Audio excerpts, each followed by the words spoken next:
Now, who actually won in the battle between Airbus and Boeing over subsidies? I promise you, if you read the press releases that came out over the past few hours, you would be as confused as I am.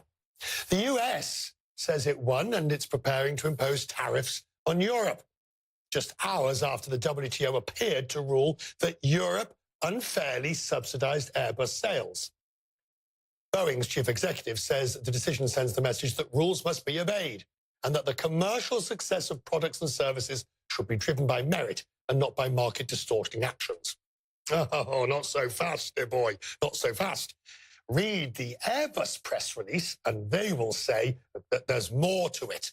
Today's significant legal success for the European aviation industry confirms our strategy, which we have followed over all those years of the dispute. Today's report is really only half the story.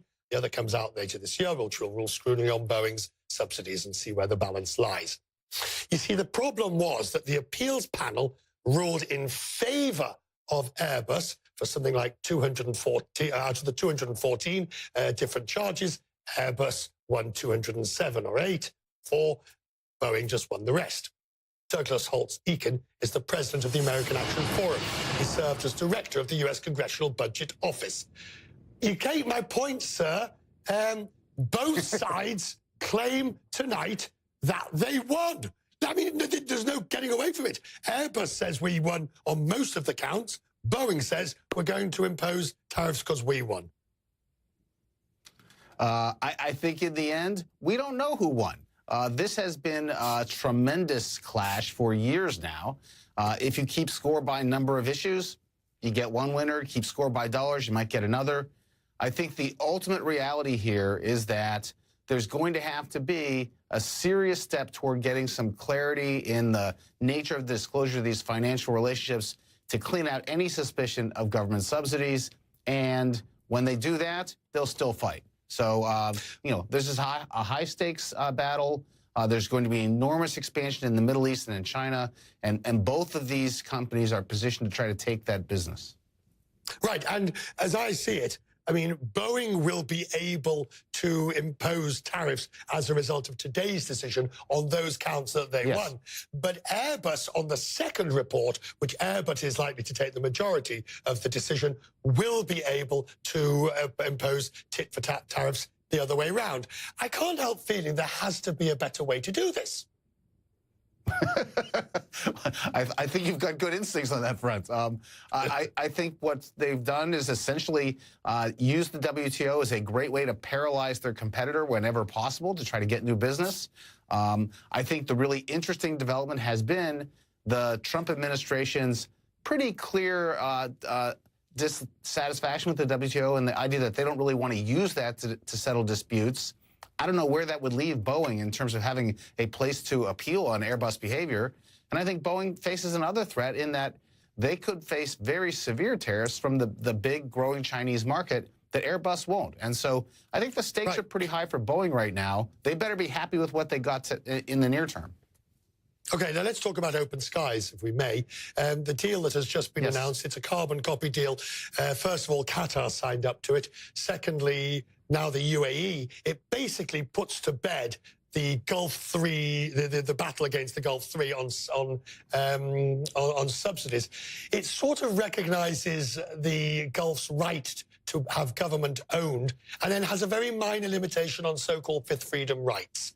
It's bizarre. Once again, I'm not sure who won. I think this is a pretty big victory for the U.S., to be honest.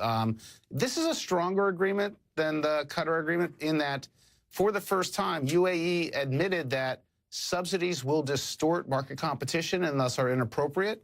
They also agreed to adhere to international standards for financial preparation, audit, and accounting. And they're going to meet once a year and display their books. So if you do that, they're not going to be able to have any inappropriate subsidies. The U.S. carriers are going to have to show the help they've gotten from the government as well. So it's even in that regard. But I think that's a big success for the U.S. side to get that admission that it's inappropriate. They didn't get that in the Qatar deal. And they got a freeze on the fifth freedom flights, which was the competitive threat they felt most strongly. So at least in the near term, I think this is a big step forward. So now, hang on a second. There's a bit of a dispute on that tonight, as you may be aware. I know that. The fifth freedom is in a side letter to the agreement. Yes. And even tonight, Emirates is saying, hey, we've merely said that we have no plans to do it. Admittedly, I'll grant you, if they did suddenly launch a fifth freedom flight from somewhere, it would be, talk about tweaking the nose of the other side. But it does suggest that in the future, they're not off the table. I think this was, at some level, an elegant diplomatic solution to not put it in the base agreement, do it as a side letter. I think you're right. It would be thumbing their nose at the agreement to do anything quickly. I think it would be awfully hard for them to launch a new fifth freedom flight in a new era of disclosure when there were huge losses being run in the previous ones. How can they justify that without some outside subsidies? So I still think the de facto situation is there's going to be a freeze on these, but you're right about the sort of way it was laid out in the agreements. Douglas, please come back again and help us understand these trade matters and issues of these things before. We're very grateful to have you back on the program. Thank you, sir. Happy to. Thank you, Richard.